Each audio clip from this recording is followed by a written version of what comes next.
சிந்தனையாளர்களே, இன்று நாம் சிந்தனைக்கு எடுத்துக்கொண்டிருக்கக்கூடிய பொருள் மனவளக்கலை. மனவளக்கலை என்று சொல்லும்போதே அதில் உட்பொருள் விளங்கி போவது அந்த சொற்கள் மூலமாக மனதை வளப்படுத்திக் கொள்ளக்கூடிய கலை என்று. மனம் செய்யும் வாணிபமே மனிதனுடைய வாழ்வின் வளம் என்று ஒரு பழமொழி ஒன்று உண்டு.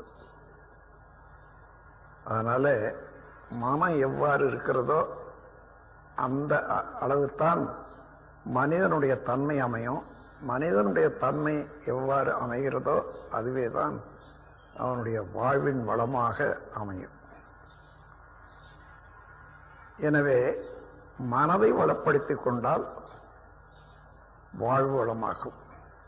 தனி மனிதனுடைய வாழ்வு வளம் பெற்றால் அவனுடைய உடல் நலம், குடும்பம், இன்னும் சுற்றத்தார், மற்றவர்களுக்கெல்லாம் செய்ய வேண்டிய கடமை நன்கு உணர்ந்து செய்வான். அதோடு உலகுக்கும் அது நன்மையாக அமையும். அதனால மனவளக்கலை என்பது மனிதனை முழுமையான மனிதனாக்கும் கலை. மனிதனிட எல்லா தத்துவங்களும் எல்லா அமைப்பும் ஒருங்கிணைந்து உள்ளன என்றாலும் சிதறி போயிருக்கிறது. மனிதனுடைய வாழ்க்கையில எத்தனையோ திசையில அவன் செயலாற்றி அது உயர் தாழ்வுகளை கண்டு மனம் சிதறி போயிருக்கிறது. அதெல்லாம் ஒருநிலைப்படுத்தி மனதின் மாண்பு அறிந்து மனதை நல்ல முறையில பயன் தரத்தக்க முறையில ஆளக்கூடிய திறமை அளிக்க வல்ல பயிற்சி தான் மனவளக்கலை.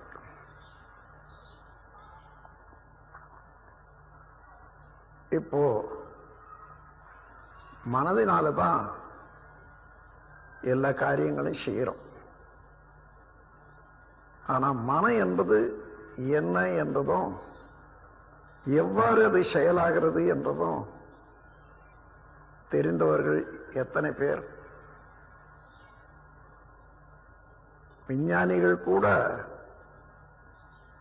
மனதை பற்றி பேசும்போது நரம்பு இயக்கங்களை பற்றியும் அதனால உடல் இயக்கங்களை பற்றியும் தான் பேசுவாங்களே தவிர மன என்ற அருவமான பொருளை பற்றி விஞ்ஞானிகள் கூட இதுவரையும் ஆராய முடியவில்லை.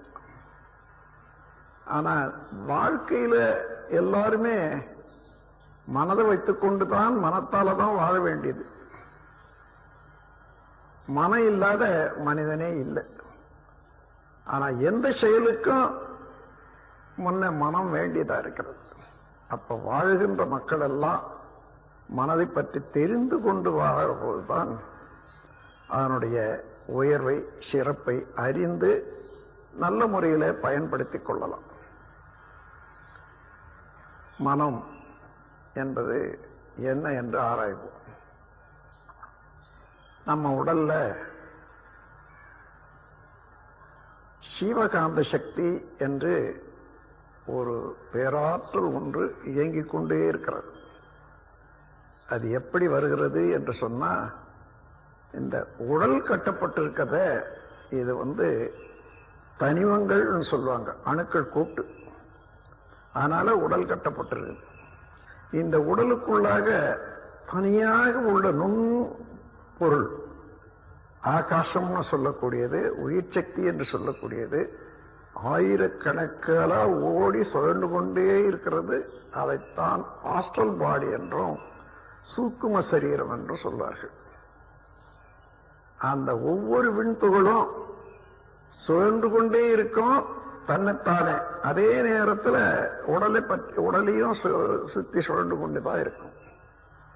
அதனால அந்த விண்துகளுடைய சுழற்சியினால சூழ்நிறுத்திக் கொண்டு இருக்கக்கூடிய இறைவெளி எல்லா நிறைந்த பேராற்றல் அதனுடைய அழுத்தம் உண்டாகிற போது இந்த சுழற்சிக்கும் அந்த அழுத்தத்துக்கு இடையே ஒரு உரசல் ஃப்ரிக்ஷன் ஏற்படுற போது அதிலிருந்து வெளியாகிற அலை நம்ம உடல் முழுவதும் பரவி கொண்டிருக்கிறது. அதைத்தான் காந்த அலை என்று சொல்றோம். வெளியில பிரபஞ்சம் முழுவதும் எங்கு எங்கு அணுக்கள் உள்ளனவோ அங்கெல்லாம் இதே போல அது சுழன்று கொண்டு காந்த சக்தி உற்பத்தி ஆகிக்கொண்டேதான் இருக்குது. அது உலகம் பிரபஞ்சம் முழுவதும் நிறைந்திருக்கிறது அதே காந்த சக்தி. அதற்கு வான்காந்தம் என்று பெயர். பிரபஞ்சம் முழுவதும் இடைவிடாது பிளவில்லாது நிரம்பி இருக்கக்கூடிய அந்த காந்த ஆற்றலுக்கு வான்காந்தம் என்று பெயர். அதே போல நம்ம உடல்ல அந்த உயிர் சக்தி துகளால ஏற்படக்கூடிய அலை, அதிலிருந்து உற்பத்தி ஆகக்கூடிய காந்தத்துக்கு ஜீவகாந்தம் என்று பெயர். இப்போ உடல் முழுவதும் உற்பத்தி ஆகக்கூடிய ஜீவகாந்த சக்தி அது சுழன்று கொண்டே இருப்பதனால அது திணிவு பெற்று நடுமையத்துல இடம் வச்சுக்குது. எந்த சக்தியா இருந்தாலும் சுழன்று கொண்டு இருந்தால் நடுமையத்தில் திணிவு ஏற்படுவது இயல்பு. அதே போல இந்த காந்த சக்திக்கும் திணிவு, உடல் காந்த சக்திக்கும் திணிவு ஏற்பட்டு அது உடலுக்கு நடு மையத்தில் இடம் வச்சுக்குது. காலில் இருந்து தலை வரைக்கும் அளந்து பார்த்து அதில் சரிபாதி எடுத்தீங்கன்னா அதுதான் அந்த திணிவு பெற்ற மையம். அதை கருமையம் என்றும் உயிர் சக்தி இருப்பிடம் என்றும் சொல்வார். அந்த கருமையத்தில் என்ன நடக்குது என்று பாருங்க. அந்த கருமையம் என்றது காந்த சக்தி. காந்த சக்தி எப்படி ஏற்பட்டது? இறைவெளியும் அந்த விண்ணில் இருந்து வரக்கூடிய அலையும் சேர்ந்தது தானே காந்த சக்தி. அப்போ இறைநிலை தெய்வ ஆற்றலே நிரம்பி இருக்கிறது காந்த சக்தியில. இதன் காரணமாக நாம் புலன்களை உபயோகிக்கிற போது எந்த பொருளை பார்த்தாலும் அழுத்தமா, ஒளியா, ஒலியா, சுவையா, மனமாக நம்முடைய ஜீவகாந்த சக்தி அந்தந்த புலன்கள் வழியே மாறி வெளியேறிக்கொண்டே இருக்குது. இப்ப கண்ணால ஒரு பொருளை பார்க்கிறோம், ஒரு மயிலை பார்க்கிறோம் அல்லது ஒரு பசுவை பார்க்கிறோம். அது அந்த பசுவை பார்த்தா அது 6 அடி நீளம் இருக்கிறது, 4 அடி உயரம் இருக்குது. அதனுடைய ரிஃப்ளெக்ஷன், பிரதிபலிப்பு கண்ணில் வந்து படும்போது கொசு அளவில் இருக்கு. இது வெளியில இருந்து யாராயில் பார்த்தா தெரியும். நாம் வந்து பசுவை பார்க்கிறோம், பசு அதனுடைய அளவுக்கு தெரியுது. ஆனா அதனுடைய பிரதிபலிப்பு நம்ம கண்ணில் இருக்கிறத வேற யாராயிலும் பக்கத்தில் இருக்கிறவங்க பார்த்தாங்கன்னா தெரியும். அது கொசு அளவில் தான் இருக்கும். அது ஏன்னா இந்த அளவு தூரத்துக்குள்ளாகவே இருக்கக்கூடிய இறைவழி தன்னிருக்க சூழ்நிறுத்தும் பேராற்றல் ஆகையினால அதை இறுக்கி சுருக்கி காட்டுது. அதனால்தான் அங்க சின்னதாய் போச்சு. இப்படி எந்த காட்சியும் புலன்கள் மூலமாக உடல்ல வந்து சேர்ற போது அது மூளைக்கு போய் தான் ஆகணும். அங்கிருந்து மூளைக்கு போற போது அதாவது அழுத்தம், ஒளி, ஒலி, சுவை, மனம் எல்லாமே அங்க ரொம்ப இன்னும் சுருங்கி புள்ளி வடிவமாக மாறிடும். அப்போ மூளை அலைக்கு போற போது புள்ளி வடிவமாக அதே பசு, ஆனால் கை காலெல்லாம் தெரியாது, புள்ளியில ஒன்றும் தெரியாது. ஆனால் நம்ம உடல்ல உள்ள ஓடிக்கொண்டே இருக்கக்கூடிய ஜீவகாந்த சக்திக்கு அது ஒரு களங்கம். அதனால அது அப்படியே சுற்றி கொண்டே வரும்போது மையத்துக்கு எடுத்துட்டு போடுது. மைய புள்ளியில சேர்த்து கருமையத்துல இருப்பு வச்சிடுது. இறுக்கி சுருக்கி இருப்பு வச்சாச்சு. ஆனா நமக்கு எப்பொழுதுமே மனம் ஒரு அலைச்சூழல் விரைவு இவ்வளவுதான்ட்டு இருக்குது. அதை மென்டல் ஃப்ரீக்வன்சின்னு சொல்லுவாங்க. எந்த ஃப்ரீக்வன்சியில நீங்க அந்த பசுவை பார்த்தீங்க எடுத்துக்கோ, ஒரு 25 ஃப்ரீக்குவன்சியில் இருக்கிறது பார்த்தோம். மீண்டும் 25 ஃப்ரீக்குவன்சியில வர்ற போது அதில் எந்தெந்த செயல்கள் நடந்ததோ, எதை எதை காட்சியாக கண்டமோ அதெல்லாம் ஒன்றன் பின் ஒன்றாக எடுத்து காட்டும் மூளை அந்த பதிவில் இருந்து. அதுதான் எண்ணங்கள்னு சொல்றோம்.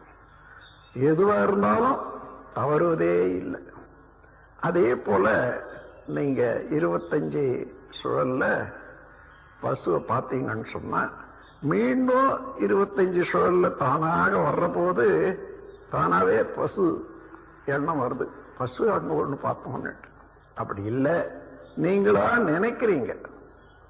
அந்த அளவுக்கு அது சுருங்கி அதே சுழலுக்கு கொண்டு வந்து அந்த பசு காட்டுது. இதுதான் எண்ணங்கள். இததான் மனதின் செயல் என்று சொல்றோம். அப்ப மனம் என்பது என்னன்னு வச்சுங்க. கடல் அலைய பார்க்கிறோம். அலை என்பது நீரின் அசைவு, ஓட்டம். அப்ப நீர் ஒன்று, அதனுடைய அசைவு செயல் ஒன்று இருக்கு. அது அசையறது நிறுத்திட்டோம்னு வச்சுங்க, அலை அப்படியே நிக்குது. அப்ப அதுக்கு பேர் என்ன? கடல் தான்.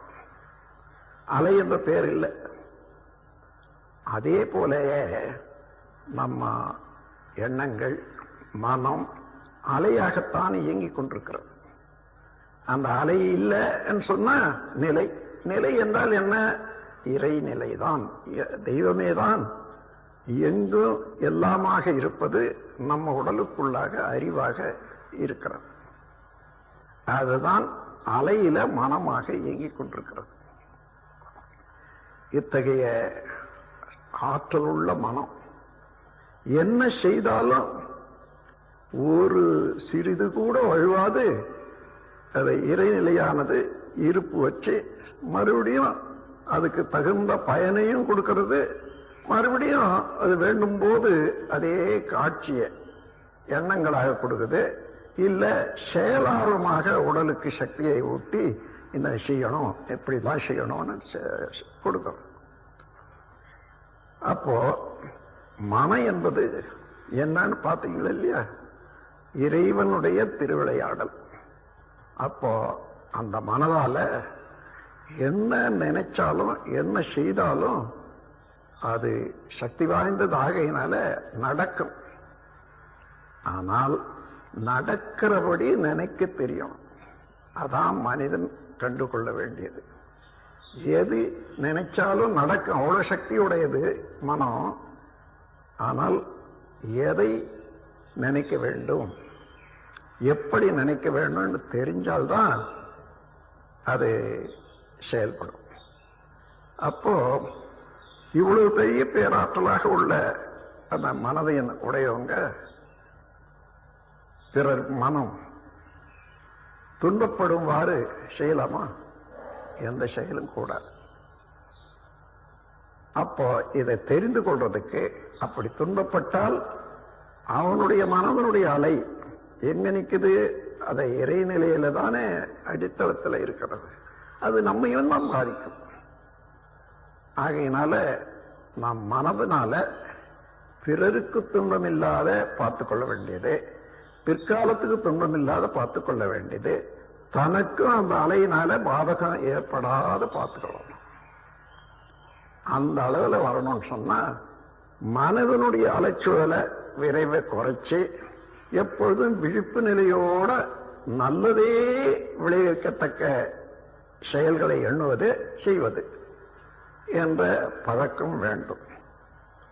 அந்த பயிற்சிக்கு பழகினாலே அது வரும். இல்லைன்னா சாதாரண மக்களுக்கு உலகத்தில் உள்ள சூழ்நிலைக்கு தகுந்தவாறு அவருடைய எண்ணங்கள் எல்லாம் செயல்படுது. அப்ப மனிதனுடைய அறிவாட்சி தரம் என்னென்ன செய்யறானோ, எந்தெந்த சூழ்நிலை உண்டாகுதோ அதுக்கு தகுந்தவாறு செயல் செய்வான். அதுக்கு தகுந்தவாறு பதிவு ஏற்படும். அதுக்கு தகுந்தவாறு தான் அவனுடைய குணநலம் இருக்கும். மனிதனுடைய குணநலங்களை பற்றி பார்த்தா இந்த பிரபஞ்சத்துல எத்தனையோ கோடி மக்கள் இருக்காங்களே, ஒருத்தரை போல இன்னொருத்தர் இல்லை.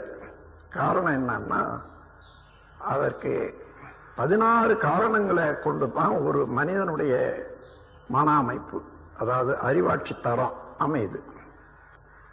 கருவமைப்பு, ஆகாரம், காலம், தேசம், கல்வி, தொழில், அரசாங்கம், கலை, முயற்சி, பருவம், நட்பு, சந்தர்ப்பம், ஆராய்ச்சி, பழக்கம், ஒழுக்கம். இந்த 16க்கு ஏற்ப 7 சம்பத்துக்கள் உண்டாகும். உருவமைப்பு, குணம், அறிவின் உயர்வு, கீர்த்தி, உடல் வலிவு, சுகம், செல்வம், இவைகளெல்லாம் உண்டாகும். என்ன மாற்றம் ஒருத்தருக்கு ஒருத்தர் இருக்குதுன்னு பார்த்தீங்கன்னா இந்த 7 தான் மாற்றம் வரும். உருவமைப்பு, குணம், அறிவின் உயர்வு, கீர்த்தி, உடல் வலிவு, சுகம், செல்வம், இந்த 7 தான் ஒருத்தருக்கு ஒருத்தர் வித்தியாசம் இருக்கும். அந்த வித்தியாசத்துக்கு முன்ன சொன்ன 16 காரணங்கள் தான் அந்த வித்தியாசத்தை ஏற்படுத்தி கொடுக்கும். ஆகையினால மனிதனுடைய செயல் ஒழுங்கு முறையிலே செயல்படணும். மனமும் அதே போல எதை பார்த்தாலும் அது வேணும் இது வேணும் அப்படி எண்ணுவதோ சும்மாவே எதிர்பார்ப்பதோ இந்த மாதிரியாக வீணாக எண்ணத்தை செலவிடக்கூடாது. தேவைக்கு ஏற்ப எண்ணம் வேண்டியதுதான். அதனால இந்த மனதை ஒழுங்குபடுத்துறதுக்கு தானா இயங்கி சில சங்கடங்களை ஏற்படுத்தி கொள்ளாத இருக்கிறதுக்கு அகத்தாய்வு பயிற்சி என்று ஒன்று வேணும். அது ஆசை சீரமைப்பு, சினம் தவிர்த்தல், கவலை ஒழித்தல் மாதிரியான பயிற்சிகள் எல்லாம் இங்க கொடுக்கிறோம். அந்த பயிற்சிகள் எல்லாம் அகத்தாய்வு பயிற்சி என்றால் மனவளக்கலையில இது மனதை தூய்மை செய்து கொள்வதற்காக. மனம் என்ன செய்தோ அதுதானே அங்க பதிவாகும், அதுதானே அவனுடைய குணமாகுது. ஆனால் நல்லதே செய்து கொண்டு இருந்தால் அதுக்கு தக்கவாறு மனவளவு ஏற்படும். அதே போல இது வரைக்கும் நாம் என்னென்ன வேலையை செய்யறோம் அதுக்கு தகுந்தவாறு உடல்ல உள்ள அடுக்குகள் எல்லாம் இயங்கி கொண்டிருக்கிறது. அதுல சில சமயம் முரணா கூட இயங்கும். நாம் உட்கார்றது, எழுந்திருக்கிறது, போறது, நடக்கிறது இதெல்லாம் ஒழுங்காக செய்யறோன்றது இல்லை. அதையெல்லாம் சீர்திருத்துவதற்கு உடற்பயிற்சி வேண்டும். இந்த மனவளக்கலையில உடற்பயிற்சியை முக்கியமாக கொடுக்கிறோம். எல்லா அங்கங்களும் எல்லா உறுப்புகளும் ஒழுங்காக இயங்கி வெப்ப ஓட்டம், ரத்த ஓட்டம், காற்று ஓட்டம் இவைகளெல்லாம் ஒழுங்காக ஓடும்படியாக காலையில எழுந்த உடனே ஒரு தடவை சில எக்ஸசைஸ் உடற்பயிற்சி செய்யறோம். உடற்பயிற்சி செய்த பிறகு உளப்பயிற்சி, தியானம். தியானம்னா என்ன? மனதை இதுவரைக்கும் புலன்கள் மூலமாக விட்ட போது 14 இருந்து 40 வரைக்கும் ஓடிக்கிட்டு இருக்கும் சுழல். அதே சுழலை விட்டோம்னா நாம் அதுல தானே எல்லா தவறுகளும் கூட செய்யறோம். அந்த மாதிரி தவறுகள் கூட அதிகமாக எண்ணங்களாக வந்து கொண்டே இருக்கும். திருப்பி அதுவே செய்ய முடியும். அதனால அதை தாண்டி வந்துடணும். அதற்காக என்ன செய்யறோம்? நுண்ணிய அலைக்கு மனதை கொண்டு வந்து பழகணும். நுண்ணிய அலைக்கு எப்படி முடியும்? என்ன எண்ணினாலும் இவன் அந்த அலை நீளத்தை கண்டுபிடிக்க முடியாது. ஆனா அதற்குரிய எண்ணங்களை செய்தாதான் அது நுண்ணிய அலை நீளம் உண்டாகும். அதற்கு என்ன செய்யறது? நம்ம உடல்ல ஜீவகாந்த சக்தி தான் அலையில மனமாக இருக்கிறது. அந்த அலைக்கு உட்பொருளாக இருக்கிறது இறைநிலை, தெய்வ சக்தி. இப்ப அந்த சக்தியும் மனமும் சேர்ந்துதானே ஜீவகாந்த சக்தியா இருக்கிறது. அது மூலாதாரத்துல அந்த சக்தியை மேல எழுப்பி இங்கே நெற்றியில நிலைக்க வைத்து பார்க்கிற போது, உற்று பார்க்கிற போது அதே மனதால அசைவு தெரியும், அழுத்தம் தெரியும். அந்த அழுத்தத்தின் மேலேயே மனம் வச்சு செய்யற போது மனிதனுக்கு ஆல்பா வேவ், அதாவது 8 இருந்து 13 வரையில ஓட ஆரம்பிக்கப்போ அவ்வளோ நுணுங்கி போடும். 14 இருந்து 40 வரைக்கும் ஓடிக்கொண்டே இருக்கக்கூடிய மனமானது இப்ப 8 இருந்து 13க்கு வந்த மாறி போச்சு இல்லையா? இதே பழக பழக அமைதியான அலை இங்கதான் ஆராய்ச்சி உண்டாகும். அமைதியில தான் சிந்தனை நல்ல சிந்தனையாக இருக்கும். நல்ல செயல் திட்டங்கள் எல்லாம் நல்ல செயலாக இருக்கும். உணர்ச்சி வயப்பட்ட சினம் உதயெல்லாம் உண்டாகாது. ஆகையினால முதல்ல இந்த பயிற்சியை கொடுக்கிறோம்.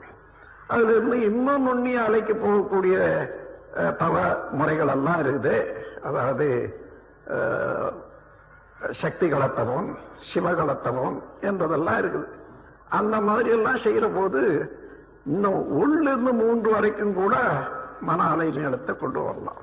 அப்படி கொண்டு வர்ற போது உலகத்துல பிரபஞ்சத்துல எந்த ரகசியங்களை நீங்க தெரிந்து கொள்ளணும்னாலும் அதுக்கு இந்த பயிற்சி அந்த மன அலைச்சூழலுக்கு கொண்டு வந்து விடும். அப்ப தானாகவே அது விளங்கும். அப்போ மனதுக்கு ஒரு நுண்மையான பயிற்சியும் அது என்ன நினைக்கிறதோ நல்ல முறையில் அது செயல்படுத்தக்கூடிய மன அழுத்தமும் வலுவும் தெளிவும் எல்லாம் உண்டாகும். இந்த பயிற்சியை அகத்தவம்னு சொல்றோம். உள்ள நம்முடைய மனதுக்கு அடித்தளமாக உள்ள இறைநிலையை நோக்கியே தவறு செய்வதனால அந்த மாதிரியான நன்மைகள் எல்லாம் உண்டாகும். இது 2. அதன் பிறகு மனிதனுக்கு உறவு வேண்டும், நல்ல உறவு வேண்டும்.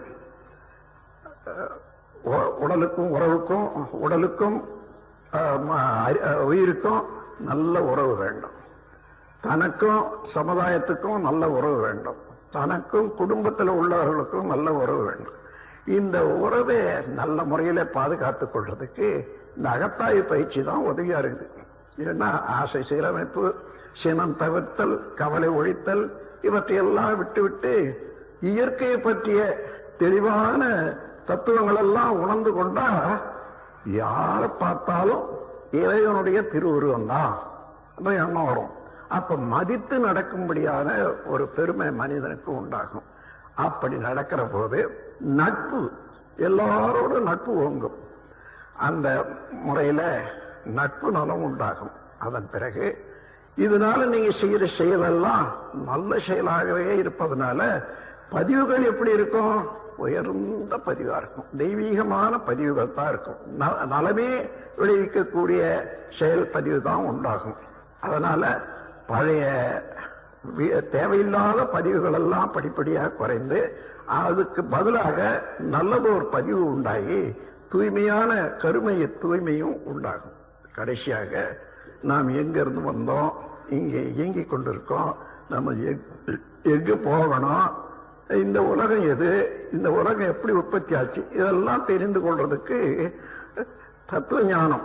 அந்த தத்துவ ஞானத்துக்கு என்ன சொல்றோம்? பிரம்ம ஞானம்னு சொல்றோம். அந்த பிரம்ம ஞான பயிற்சியும் அந்த வகுப்பும் நடந்த பிறகு பூரணமாக இந்த பிரபஞ்சத்தை பற்றிய அறிவு தெளிவாக வந்துவிடும்.